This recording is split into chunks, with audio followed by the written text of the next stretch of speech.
Welcome to Animates, a retro anime review comedy podcast. These episodes contain spoilers and adult language, so stick around if you're cool like that.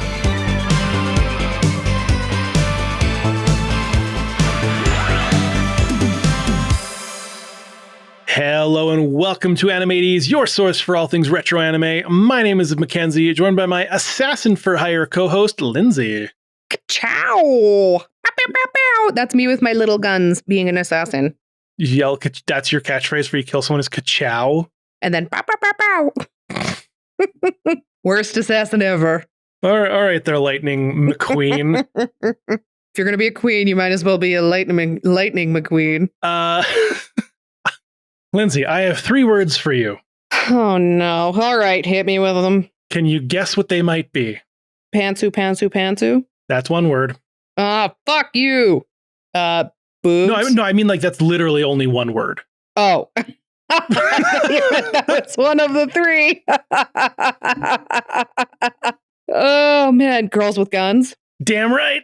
Hell yeah! I fucking love girls with guns. The genre that is severely underfunded in the new series department. For the folks at home, you might be thinking like, oh, what are you talking about? We get a lot of girl with gun in mecha or girl with sci-fi. No, I'm not talking about that. Don't get me wrong. That can count, sure, but I'm talking gritty, in the streets, firing pistols and submachine guns kind of style. Ooh.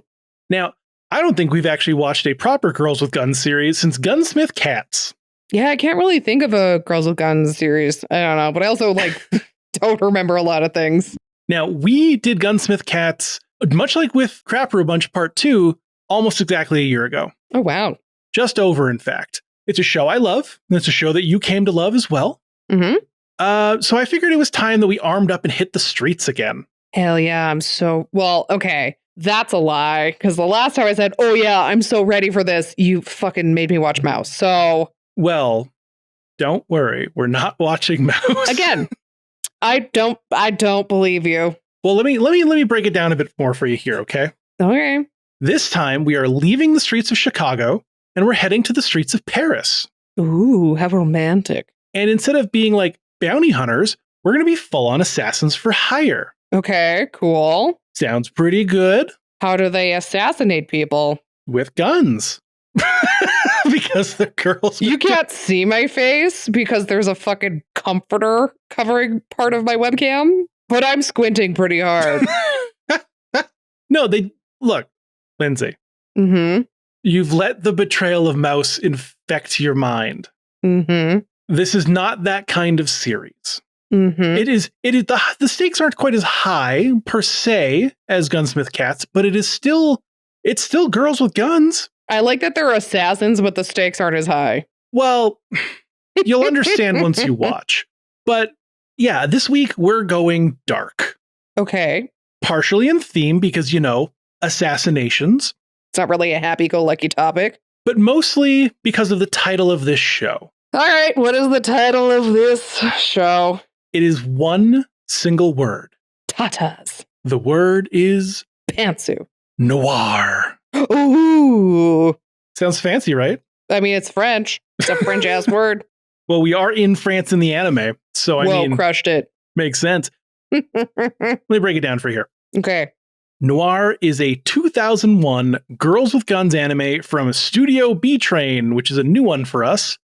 About 2 assassins, Muriel Bouquet, a professional killer from Corsica, France, Ooh. who is contacted by Kirika Yumura, a Japanese schoolgirl with amnesia, and a terrifying... What? She's a Japanese schoolgirl? Oh, come on. Not in the way you're thinking. I don't believe you. Look, it's not in the... I swear it's not in the way you're thinking. It's just Muriel's an adult assassin, and this is a girl from Japan who's in school. And how do their paths cross? How do they become known to each other? Well, this girl with amnesia is terrifyingly good at murder. So she just happens to find some information about Muriel and reaches out to her via email with a cryptic message, which Muriel was like, oh, fuck, I gotta investigate this. This is relevant to my life. And they meet and they journey together to figure out more about Kirika's lost memories and like her connection to Muriel, and the two form an alliance and they begin performing assassinations under the code name Noir. Cool. Now, I know you're worried about Mouse.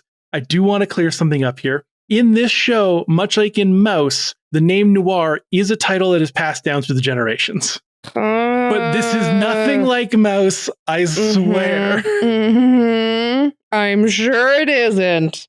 Look, as they take on more and more contracts, Muriel and Kirika find themselves kind of drawn into the schemes of a mysterious organization called Les Soldats, basically the soldiers in English. Oh, all right. It's a secret society that has operated on the fringes of humanity for centuries, and at one point were responsible for creating and fully controlling the legendary assassin duos known as Noir. I'm still like, what's the catch though? But what's the catch? So how long are their skirts? I will tell you this. At one point, the schoolgirl doesn't answer the question. No, I'm answering the question.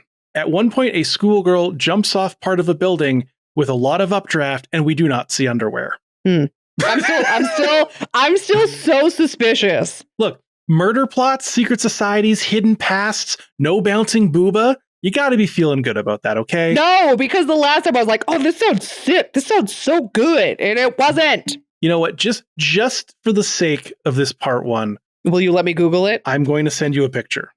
She's in a hoodie. Like, come on now. Those are some pretty short skirts. One of them's an adult. The other one, it's a normal size. She just bent down in a knee pose. This did not make me any less nervous. The closest we come to fan service, like proper fan service in this, is the adult is at one point in a bikini on a beach. Okay. Answer this question for me. Okay. Is this ecchi? No. Okay. Because the last time I asked, is it ecchi? You just danced around the question. Yes, because that way I couldn't lie to you. Oh my gosh, you're the worst. I will look you dead in the eyes and I will tell you that on Mal, the genres are action, drama, mystery, and the theme is organized crime. Okay, fine. However, I do have to admit one thing. No, I'm under a comforter. Which is not... I've Dutch ovened myself 3 times. I have to admit this. And it's not going to help my case. It's not going to help my case, but let me get through it. It's from the same studio that does Keijo. No. The director of this, Koichi... Did Boku no Pico. No. The director of this, Koichi Mashimo, was the director for Sorcerer Hunters. Oh, fuck! No! So there's going to be stupid, pervy insertion art. Not the creator, the director. I still don't trust it. However, he was also the director of Eat Man. Oh, because that was so good. He was the director of Batman Gotham Knight. Really? And a director of some of the Dirty Pair stuff. I'm still nervous. Lindsay, I am telling you right now, this is not an ecchi show. It's a hentai. No, it's... Look, it is all about female assassins killing primarily men, if I'm being honest. That sounds right up your alley. I mean, hey, this is going to go one of two ways and people are going to find out very quickly. I sent you some more images. They could totally have made these sexy. They don't. They're in jeans and hoodies and t-shirts, and the skirts aren't showing any underwear. Okay, well, let's go watch this then, and we'll see how this goes. All right, we're going to go watch 4 episodes of Noir, and we'll be right back to find out if I'm lying or not, even though I've told her. The last time I just avoided the question. This time I straight up told you. I ain't lying. You trying to backtrack is making me still just be like, he's fucking lying to me. It's going to be fun. So there's going to be something. There's going to be something. Okay, come get me out from underneath this comforter. Okay. We'll be right back. Wow.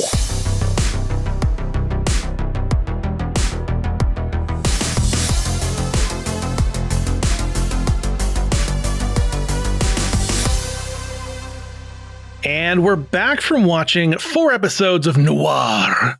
And Lindsay, I have to ask, did Noir hit the mark or were you looking for the exit wound? Oh my gosh. No. Yeah, they drew a circle on the wall and they fucking hit it. They hit their target. Does this mean I still trust you? Absolutely not. It wasn't ecchi. It wasn't ecchi. I know, but I still don't trust you. Live, laugh, love that for me. I did say the stakes for this one were lower, mostly because they never really run into issues like the Gunsmith Cats do. Not at all. They're kind of just good at what they do. Yeah, it was like episode 4. They're like, we're surrounded, but that's not a problem anymore. And you're like, okay, these girls, nothing is too hard for these girls. They know what the fuck they're doing. Yeah, this series is much more of a slow burn drama than an action-packed gunslinger show. Mm-hmm. Fans are divided that are like fans of guns, not Guns of a Cat, but girls with guns in general, because there's no blood in this. There's like none. Very little. No, there's none. There's one scene in the entire show that has blood. I thought there was, I don't know. Okay. I thought there was more blood. Nope. And there's not a lot of action scenes. Because these girls are efficient. Girls get stuff done. Yeah, it's very stand there and just like shoot gun. Pew, pew. And that's it. Yep. Literally, that's it. For me, like I like my girls with guns like hard and like fast hitting. So this doesn't resonate with me as much as I'd like it to. That's fair. But I can appreciate a slow burn. Yeah. It's just, it would have been nice if there was a bit more actual animation going on at times. It kind of makes me think of the film Black Bag. I don't know if you've seen it or not. No. Okay, because it's a take on a spy film, but it's more in terms of like the intellectual detective work that happens. It's not hardcore action scenes. Yeah. And it's very interesting just how it's like, yeah, a different direction for that genre to go. Yeah, it's very, because at the time when I chose this, that's where my brain went. It was like, this is the kind of thing I want. And then when I was done watching, I was like, shit, I should have done something more action packed. But that's just for me. We don't always need high octane. We need to, those peaks and valleys. And you can't just go hardcore balls to the wall every week. People are going to get bored. No, exactly. No. But no, it's still good. It's just very slow at the start. We do eventually get more characters. We didn't meet those in our 4 episodes, but if you wait out some of the slower pace, you do get that. But you liked it. That's a good thing. I enjoyed it. It very much fit in that vibe of kind of the late 90s, early 2000s in terms of like that Buffy the Vampire Slayer kind of genre that was going on. Okay, yep. Mariel very much was Buffy coded to me. The blonde hair, the cute skirt, like very fashion forward. So I don't know if this was intentionally cashing in on that whole like Buffy craze, but it definitely felt like it could fit into there. Because like they did that with Batman Beyond. Warner Brothers was like, we want teenage Batman because Buffy's doing really good. And Bierstein was like, oh, okay, I guess we'll go make storyboards and like get a pitch together. And they're like, no, like it's greenlit. Make high school Batman. So I can see where you're coming from with that for sure. It's she's not quite as like cocky little shit like Buffy is. No, she's definitely more quiet and less quippy than Buffy, but she's still got that kind of vibe. Yeah. She's not a teenager though, but I get where you're coming from.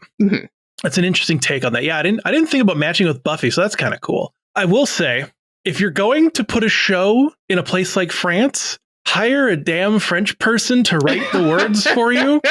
Because you translate some of the back stuff, and we're like, what are they saying? No, I was looking at some people's reviews of this, and they were like, there's accents on words that don't need accents. There's like things in the wrong order. Did they just do lorem ipsum, but in French? No, it's the right words, but like jumbled around or with like umlauts on places that umlauts shouldn't be.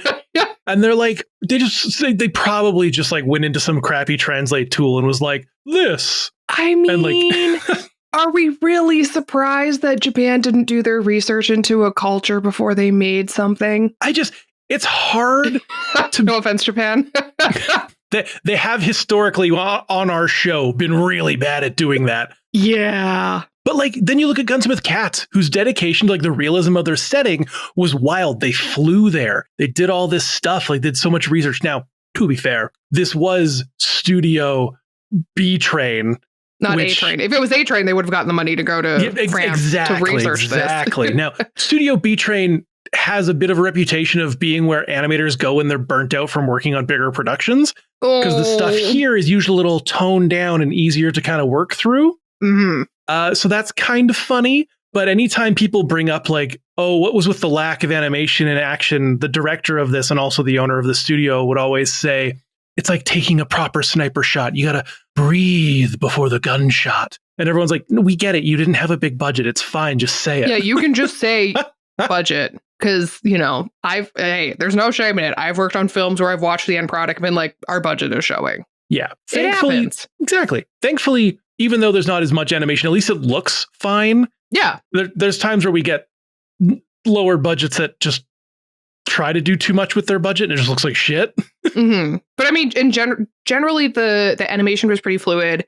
The contact points were precise and they didn't really like move around.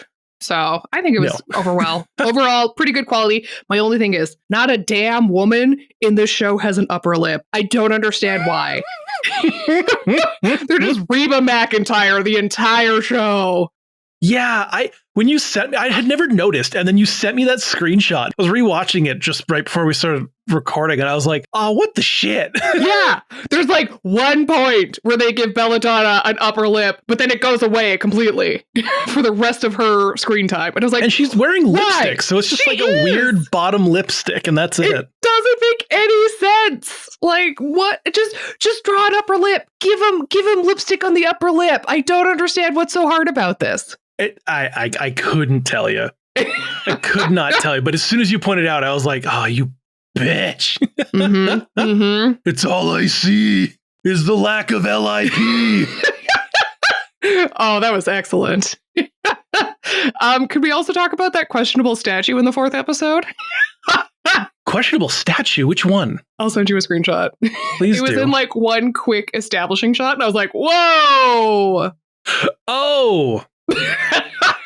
Oh! Why is it saying... no! Why is it Elon Musking? I was going to say... Which is the safe thing to say on the platforms that we're on without getting the episode banned. I know, I was like, he's telling you how high his horse is. Yeah, good lord. No, I did not notice that.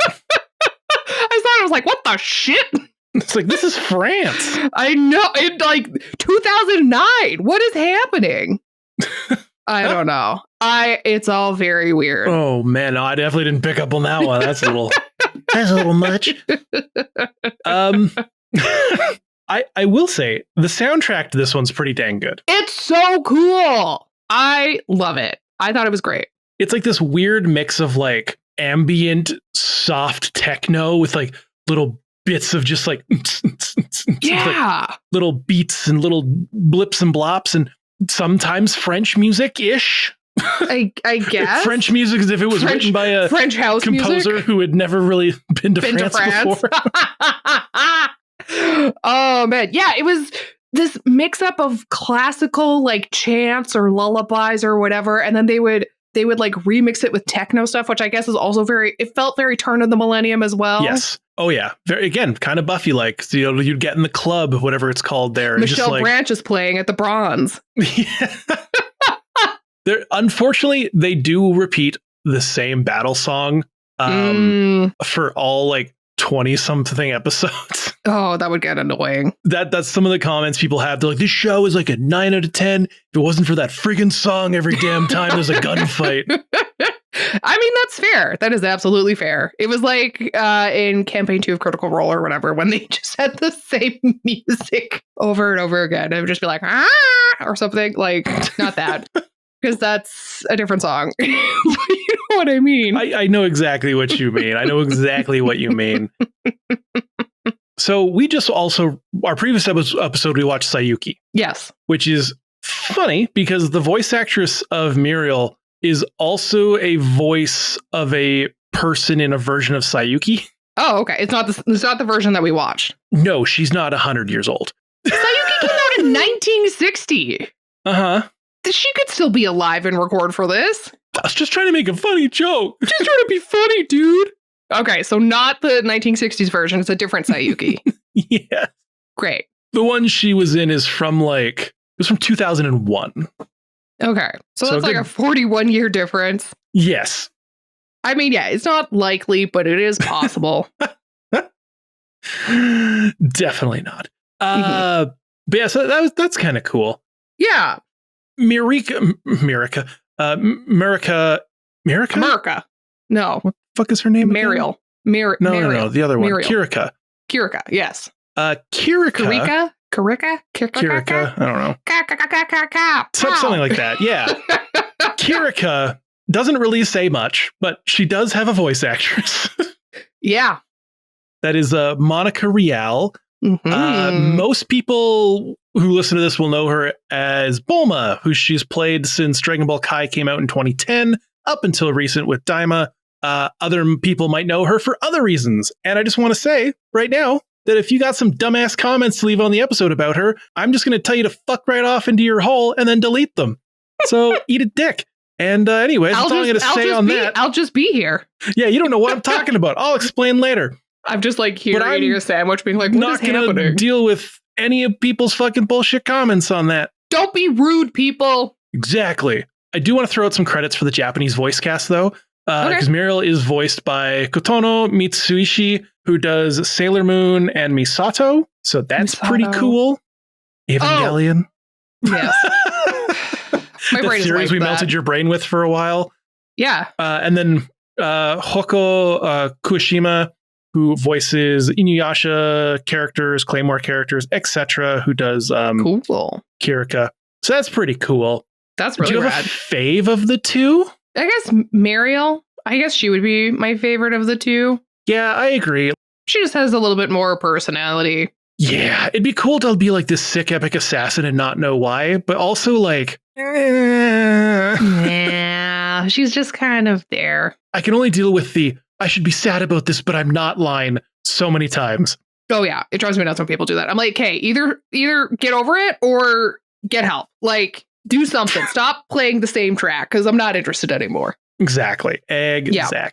I would say that the one problem I have with the design is that the male characters are so bland and indistinguishable. My God, there is no depth. What the only time I could tell the difference was because one guy didn't have eyebrows. And I was like, okay, great. This guy's Russian and has no eyebrows. I can distinguish him from the other generic brunette men. It's like a freaking American Horror Story season here. Yeah, there's like one time where like a line of dudes and they're the only thing different almost is just their hair. It's like a different tie. Yeah. And it's like, and I mean, maybe it's because they just think of all the dudes in this as just cannon fodder. But if you're important plot points, I need to know who it is. So I'm not just like, who's this random guy? Oh, he's the person earlier that was talking to the shady person in the dark. Okay. Yeah, well, there's that one point in like episode 2 or 3. Like 2, yeah. Where like the guy's like, we must find who our mole is. And then he's the mole. But you have to try really hard when they show his face to be like, wait, is this the same fucking guy? 100%. They were doing their plot such disservice by not having distinguishable characters. Because I have to spend the entire time looking for other like circumstantial clues to figure out who the fuck this person is and if I've seen them before. Yeah, that's what always gets me was like that one guy who's like, we gotta find the mole. I'm the mole. Ha ha ha. No fuck. It took me like, I would go back and like compare the screenshots side by side. Like, oh, that is the same dude. Yeah. I didn't even realize it was the same dude for like a hot minute. And then something clued me and I was like, oh, oh, it's that guy. Yep. Oh man. Oh man. Yeah. People, let's make characters distinguishable and unique so that you're just making it harder on your audience if you don't do that. Exactly. So, not everyone has to be unique, but if you got like 100 dudes and one leader, make the leader not look like the 100 other dudes. Doesn't have to have main character syndrome where they got like bright pink hair or something, but just like, I don't know, maybe make one blonde. Or like have some facial hair or have him not wear a suit jacket that looks like every other dude's blue suit jacket. Like don't even put a jacket on him. Just leave him without a jacket. Or if he's that important, put him in a clearly fancier one that's like maybe more tailored or a different color. Like we need something distinguished. Give him a scar. Ooh, a scar's good because you don't get rid of that easily. Just give him a scar. Yeah, the one dude that they made different was that like dude in the military who was wearing his like military awards and everything. Yeah. As a regalia. And I was like, ooh, okay, so he's gonna be a baddie. No, he was just there. He was just there. I was like, oh, great. Okay. Yeah. The two baddies are the guys that look identical. All right, fine. I guess I'll try and keep track of this. I guess technically in the real world, that's kind of what it's like. So fine. No, it's not. We don't live in a what the fuck is his name? And the guy who does American Horror Story. He's so bad for it. Ryan Murphy. No, what? Sure. I don't know. What I mean by that is like if you're walking down the street and there's a mob boss who's just trying to blend in, they're usually just normal clothing it. Oh yeah, absolutely. That's what I mean. Like, oh, I thought you meant like real life, everybody looks the same in real life. And I was like, no, we don't. No, I just mean like they're not going to be super different in the way that like we're expecting them for the anime kind of thing. No, but we need something to differentiate them. Oh, in the anime, I fully agree. We definitely do. Even just so I can, track characters. Well, thankfully, other than our two girls, no one really lives for longer than 15 minutes. No, I know. That's why at some point I was like, does it really matter? Because they all die. Everyone dies. Everyone dies. I did appreciate like the ruthlessness of these girls. And there's like, they don't have any emotional like, oh, but this is a marathon. And they just like shoot a motherfucker and move on. Yeah, exactly. Yeah. Yep. Let's jump into episode 1. Sure. We start with the beginning little bumper that we get on all of them. That's like, Noir is the name of an ancient fate and blah, blah, blah. Two girls holding swords. I don't know. We get it at the beginning of every episode that we see. So that's fun. We're in France. Mariel, our sexy blonde, gets an email from a young girl asking her if she'll take a pilgrimage to the past with her. Ooh, ominous. I love seeing old school internet in old anime. It is pretty great. It's just like AOL dial up on this. You can hear the modem. Crappy laptop that's like 8 inches thick. Yeah, it's like carrying an encyclopedia around. Yeah. Cool. Yeah, it's fun. So then we go to a high school and oh look, there's the girl who wrote the email. She's just a mousy girl, so we just, follow her walking until we get to some sort of abandoned area. Now I should note, we didn't just go to a high school. We flew to Japan. Mm-hmm. To find this girl. And then by the time she catches up to her, she's in this like abandoned warehouse just sitting on the edge of the roof, like listening to her pocket watch that plays music. Yeah, I don't understand why the pocket watch plays music. Yeah, I don't either. Maybe it'll make sense later, but for this, it was like, all right. Oh, no, I know why. I just don't know why it's a pocket watch. Oh, okay. You think it should just be that like plays a locket or music. Something? Yeah. Yeah. Pocket watches, how they famously play music. Yes. I don't know. But yeah, at this point, I just called her Mousy Girl. Paprika?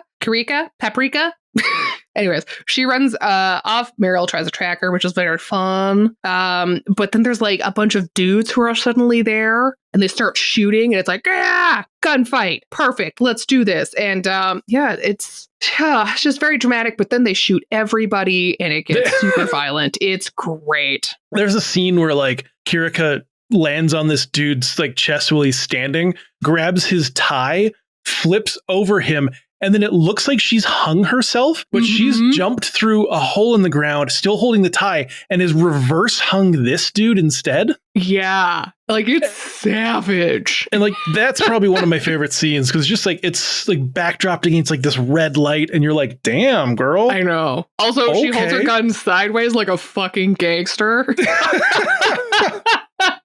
Oh, it was great. Yep, loved it. Yeah, I liked that they weren't afraid to be violent, and they were kind of creative with the fighting and stuff that happens in it, which is so funny because again, there's no blood, none, as you said. Oh man, so all this comes up, and she's like, maybe we should talk, and so they go back to where Kirika, where she's staying. I don't even know. She talks about how she doesn't have any memories, that she just kind of like woke up and was like, I don't know what. I found a school ID, and so I just assumed this identity, but I'm really good at murder somehow. And I don't know why. Weird. So, what? So they kind of decide that they're going to team up. She goes back to France with Mariel. Yeah, just a quick trip to Japan to pick up a Japanese schoolgirl with the intent of figuring out her past and then killing her, which is a statement that out of context would be wild to hear. Yeah. It's all very strange. In context, it's still a weird thing to say. Yeah. But episode 1, it's pretty simple. It's just kind of being like, here's how we do things. Getting the gang together. Exactly. Yeah. Yeah, exactly. So, moving on to episode 2. Episode 2 starts with like a car driving down a road. Yep. And it is a PNG that is just dragged down the screen. I know it is. It doesn't look good at all. It was kind of funny. The tires aren't even moving. It just kind of like gets dragged and shaken a little bit as if it's on a bumpy road. And every time I see that, it makes me so fucking annoyed. There's always something. Well, anime does cars 2 ways. Super fucking good and detailed and absolute horse trash. Yeah. This one was horse trash. Oh, man. Yeah, well, it doesn't matter because he gets home and then his house explodes. So that's fun. Yeah, good old starting an episode with like a big old bang, really just kicking off the family death scene. Then at the funeral, they're like, oh, this guy was an officer for the National Anti-Terrorism Unit. Woohoo! Turns out he's the 3rd one to get murdered from this unit. So there's obviously something going on and there's a mole in the office. I wonder who the mole is. Oh my gosh, it couldn't possibly be this guy that we're talking to. No. Oh, man. And yeah, my next note says the girls get their first job, and I think it was a picture of the guy that was in the car. Because they all look the same. Who fucking knows? Yeah, it is the dude, but like they're out for like a little like lunch date, just like eating bread and drinking coffee in France and like leaning on windowsills and like, hell yeah. But then like she's out there and she's eating bread and Muriel's like, hey, Kirika, you like that bread? And she's like, yes, why? She's like, maybe fucking show it. Smile more, bitch. This is our daily bread. You should appreciate it. Literally, yeah. She's like, this is something we should. She's like, I am enjoying it. And she's like, fucking show some emotion. And it's like, girl, this girl has no memories and just knows how to murder people for no reason. Let her. You just took a schoolgirl across borders. Like, let her eat her bread in peace. Yeah, she doesn't know who she is. Chill. Holy moly. Yeah, it's all fun. And then, yeah, Mariel asks about the pocket watch and it like triggers her into some sort of blah, Yeah, there's a lot of flashback scenes that don't get explained until later in the show. None. No explanation. They're just like, here's a bunch of it, but we won't tell you anything. And we're like, okay. It's great. I don't know. So now we're at a fancy French restaurant. I could have just said a French restaurant. The fancy was implied. Some guy with no eyebrows sits behind another man. Thanks to him, there's 3 less cops out there to worry about.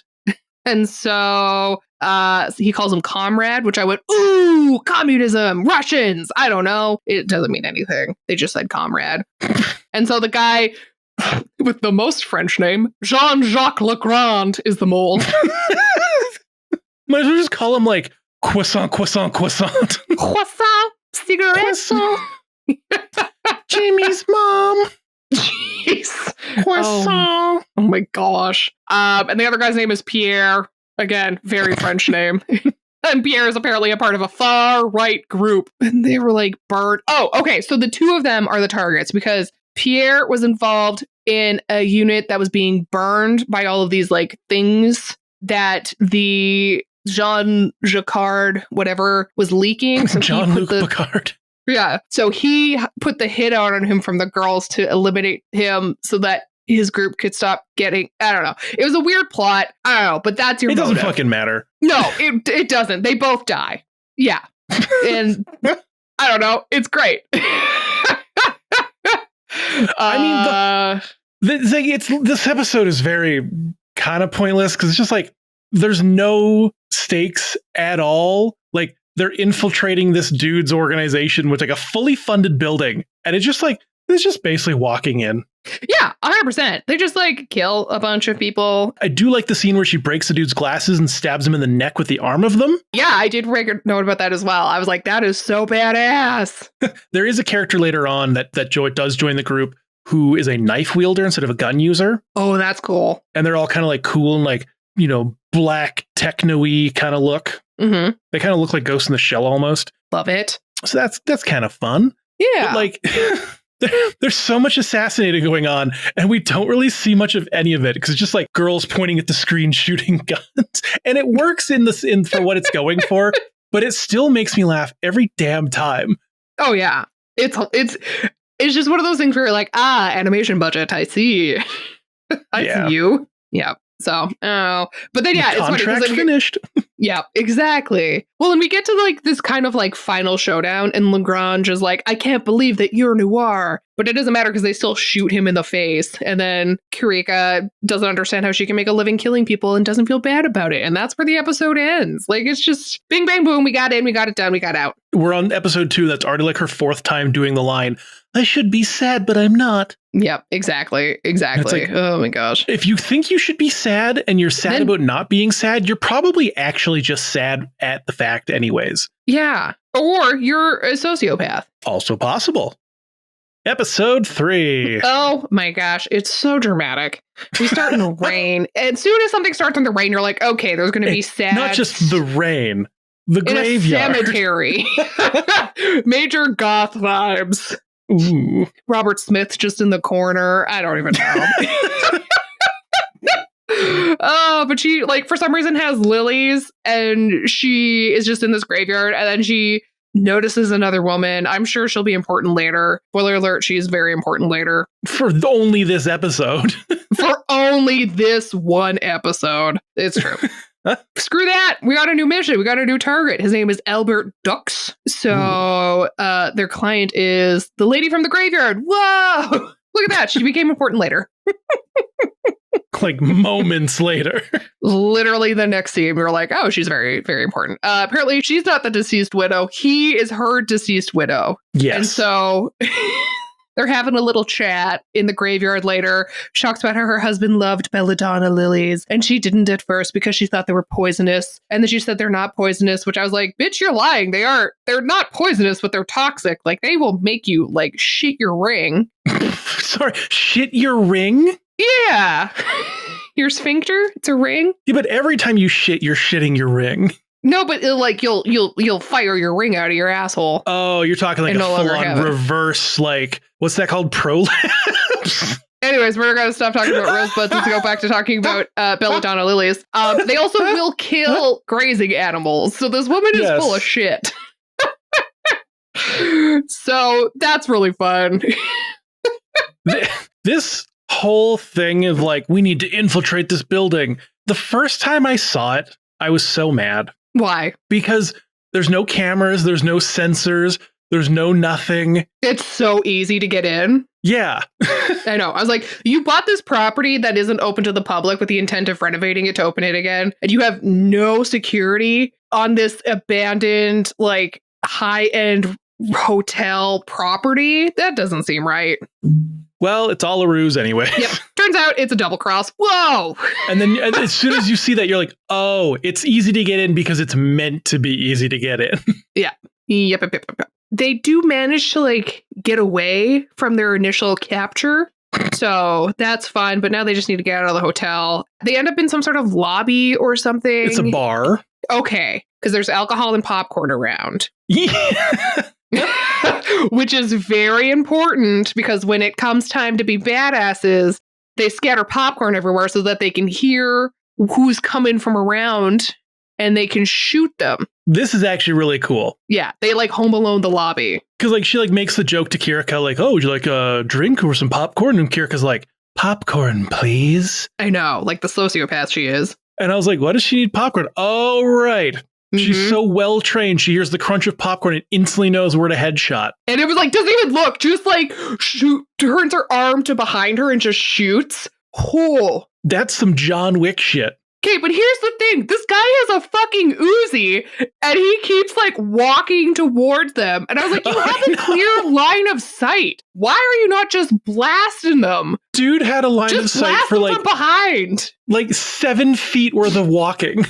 Oh my gosh, you have the upper hand. Why are you not using that to your advantage? He just really wanted to see it up close. He's a pervert like that. He's dirty. I guess so. But I was just like, dude. Now I'm just thinking of all the Criminal Minds episodes I watched as a child.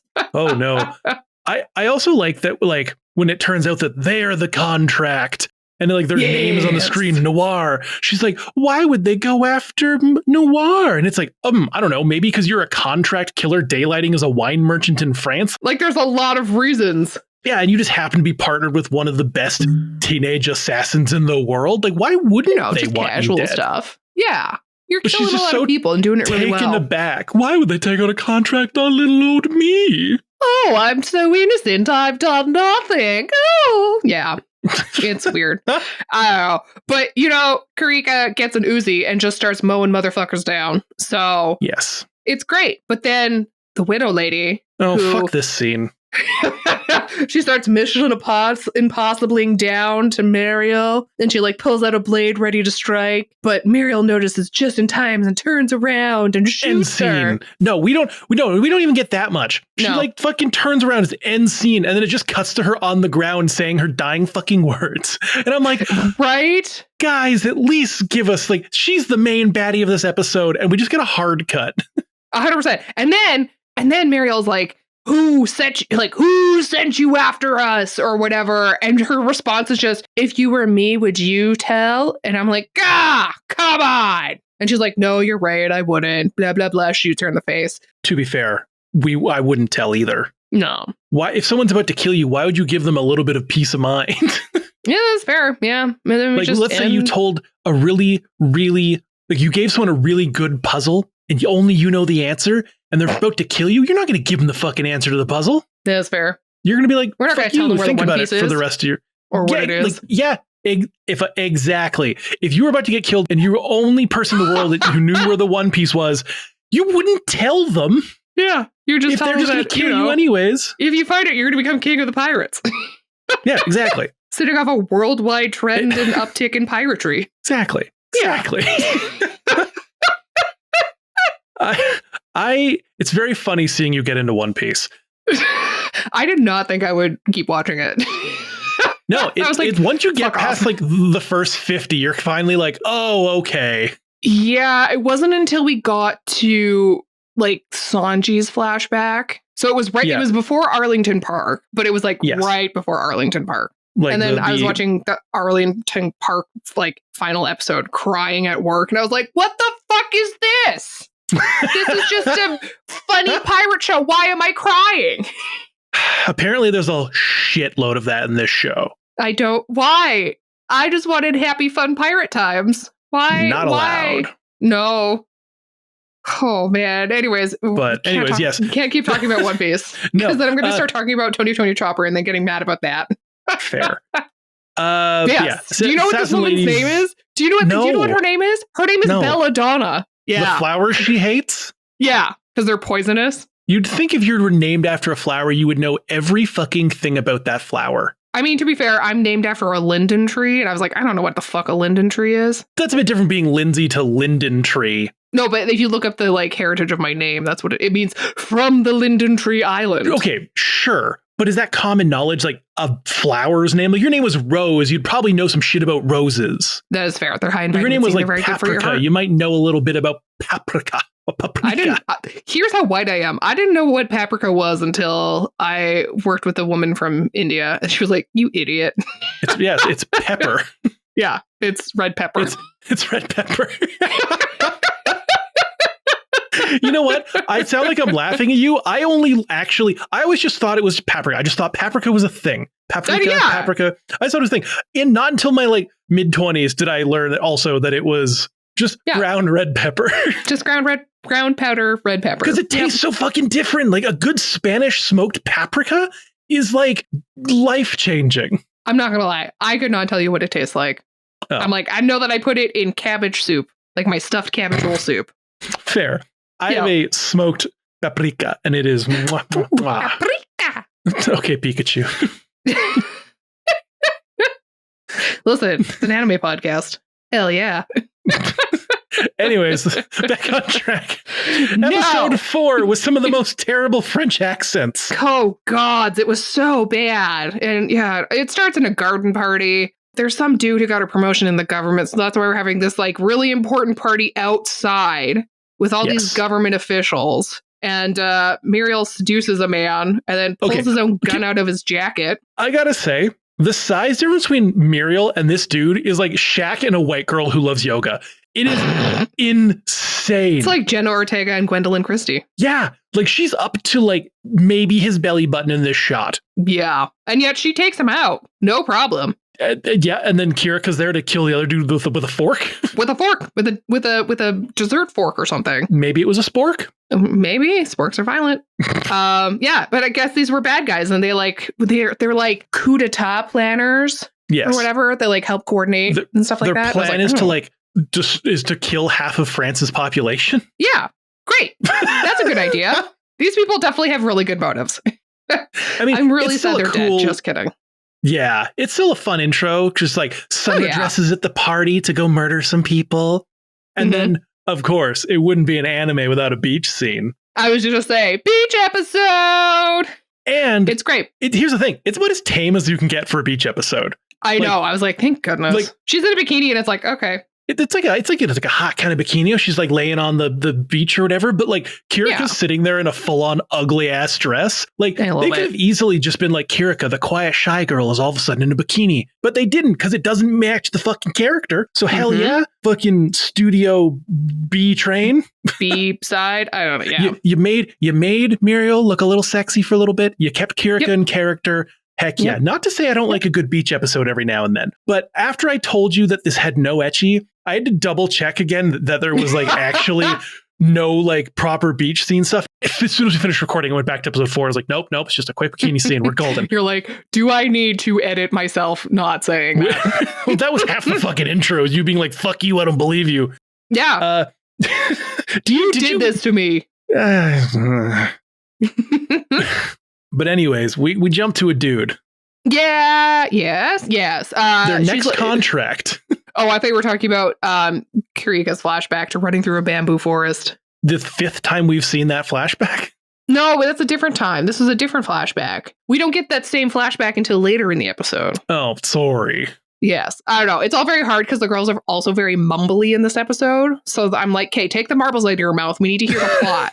Maybe get an upper lip. It'll help talk. Yeah, it'll help with your enunciation. If you have an upper lip. Exactly. Oh, man. But yeah, so they're at an airport. They're scoping out this next guy. And there's like a teen girl that like runs up to him. Turns out it's his daughter. She surprised him. And how does he react? Slapping her across the face in public. Like, she just wants to hug her dad. She's like, I miss you. And he's like, bitch, please. He's like, fuck you, child. Like, literally, he's like, why the fuck are you here? Huh? Yeah, I mean, I get it. Like, you're about to murder half of France. Like, you probably don't want your kid there. No, but, like, fine. Still. Yeah, I know. Father of the fucking year here. Oh, my gosh. Well, and he's like, you can't stay. And she's clearly sad. And he's like, fine, you can stay a week. He's like, why are you even here? And she's like, I guess you forgot my birthday. And, you know, our mom, like, clearly there's a reason she left. Yeah. Like, man. Like, the irony is that she gets to stay this extra week, which means she's going to get to hang out with her dad for another week. It's going to be, it's not going to be hanging out with, it's not going to be a weekend with daddy. It's going to be a weekend with Bernie, the way things go in this episode. Oh my gosh, completely. That was very good.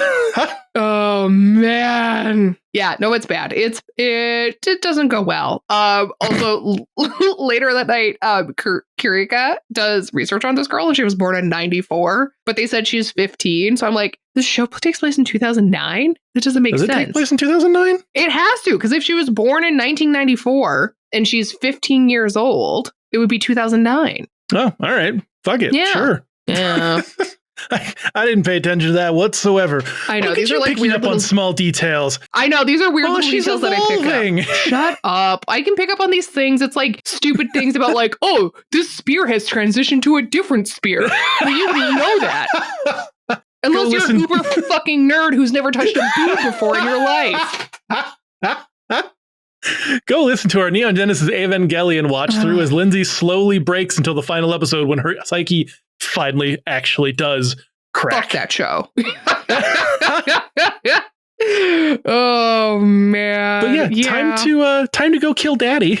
Yeah, except not, because he gets like a letter with a big circle saying like Noir arrow. And so he's like, oh, this is where the assassins who are after me are. Let's get them first before they get us. And so there's a bunch of military troops that just are surrounding this house. Which normally I'd say was overkill. But then it's like, we've seen what these girls can do. So you're like, okay. Yeah, maybe it is necessary, I guess. But yeah, they start asking Karika a bunch of questions, and then Mariel just starts shooting them from the roof. And like, this was so badass because Karika's just standing there as the bullets are shooting through the brim of her hat, hitting these people. Oh, and her she's like not even sun hat? Yeah, she's not even wincing. Just not even like, oh, it was so good. And then she sees an AK-47 on the ground and she's like, okay. Ah, yes. Yeah. Mm. Time to mow some mofos down. I do. I don't know how a gun sounds. Sorry. Your gun sounds are very funny. That is true. We are in Canada. Funny enough, have I shot more guns than you have? Have you ever shot guns? I've shot a pellet gun. Oh, I've actually shot like guns. Nope, I've never shot a gun. Oh. Yeah. Well, you've watched someone shoot a gum for now. That's terrible. Get out. Yeah, my stepdad has like a license, so every now and again for my birthday, he would back in the day take me and we'd go to the shooting range. Here, son, here's a loaded gun. I'm a pretty good shot. I don't like guns, but I am a pretty good shot. I just love that that's how your stepdad tried to bond with you, was handing you a loaded gun. No, we bonded plenty of other ways, like with nerdy crap. And guns. I mean, he teaches cinematography and like film. Oh yeah, I've met your stepdad. Yeah. Yep. So like we got a lot of stuff with that, but just he was like, "Do you want to shoot a gun?" And I said, "Fuck it. I bet you I'm a good shot." And I was. Good job. Hell yeah. Anyways. I still have the zombie target to prove it. Cute. Yeah, I've never shot an actual gun. But yeah, so much for a vacation because they're like, well, I guess we've got to leave and go do more killing now. Yeah, so they just kind of like kill a bunch of people in this government office, and there's like two guys that are sent to deal with them, and you know, Mariel just meets them in the parking garage and just shoots them point blank in their car. And then Karika goes straight to the head office and the government dad guy is there. And it's a little sad because like he does look at the photo of his wife and daughter and he's just like, he closes his eyes to accept the shot. Then he's like, nope, I'm going to die while looking at this photo. And you're like, damn, bro. Well, you know, make better choices. I don't know. Yeah, I say, damn, bro, but also like maybe don't slaughter half the province. Yeah, maybe don't be like a coup d'etat planner. I don't know. Like do wedding planning if you're into event coordination. Like, you know, there's better ways to use those skills than murdering half of the country's population. I don't know. That's just me. But that's like, there is a teaser of a future character, Althena. I don't know if you picked up on it. She's I didn't. Another woman, very little close up of her, just like doing some shit. But like, man, the way this ends is rough. Oh yeah, Karika just walks past the daughter, and the daughter like, "Oops, I dropped an orange," and she picks it up for her, and then just walks off. And I was like, that girl just murdered your father, point blank, shot him in the face. Yeah, girl's about like she's like, I just got the groceries. Daddy and I are gonna go make dinner. Oh, it's my birthday. Happy birthday to me. To be fair, she just got a lot richer. I mean, sure. She just got a pretty healthy trust fund or whatever. Yeah, well, she thinks she's going to make dinner, but dad's already made it because she's about to get back to his office and find out that there's a nice fresh skull full of bowling brains. Mm-hmm. That's supposed to be a bolognese joke. It didn't go as well. No, it didn't. In my brain, it sounded way fucking funny. She just finds out that her dad's been cooked. Ballin' brains. I'm just not going to work. Ball brains. I don't know. We should stop trying to workshop this. Anyways, and that's the end of the 4 episodes that we watched. Nice little intro to the show that comes with far more deception and characters and a little bit more action as things go along because the girl with the knife is very intense. Cool. So do you think you'll watch more of it? No, but it's good. I would say people should go watch it. What do you think people rated it? I think it could hit a 7. Ooh. I think it's probably like a 7.04. Higher, actually. Cool. It's a 7.27. Okay. Yeah, I'm not mad at that. This show was not at first it wasn't super popular in Japan.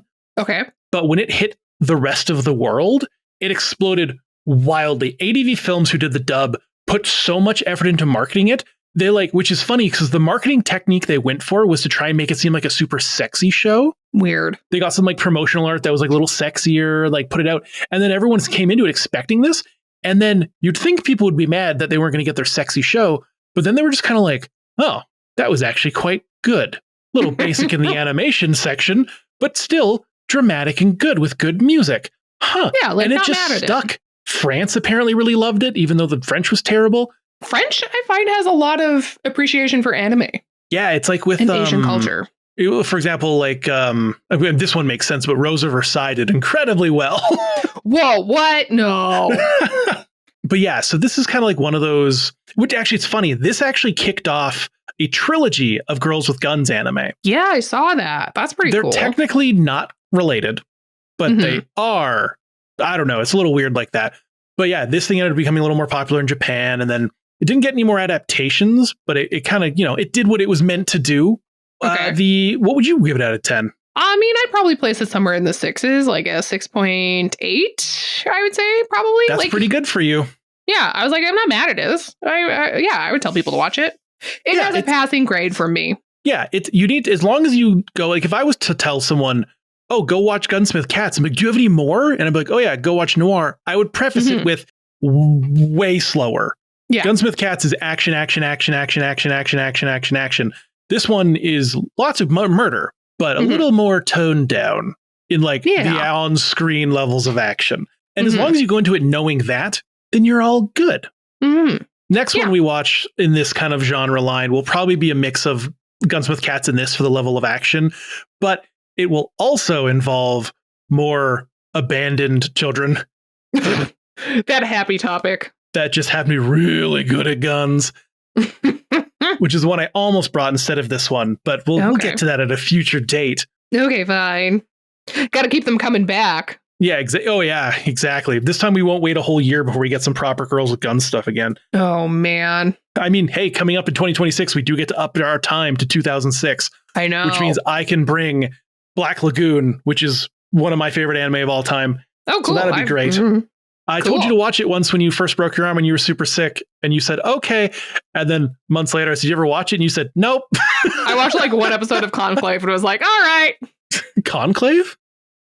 Cleveland? No. Claymore? Claymore!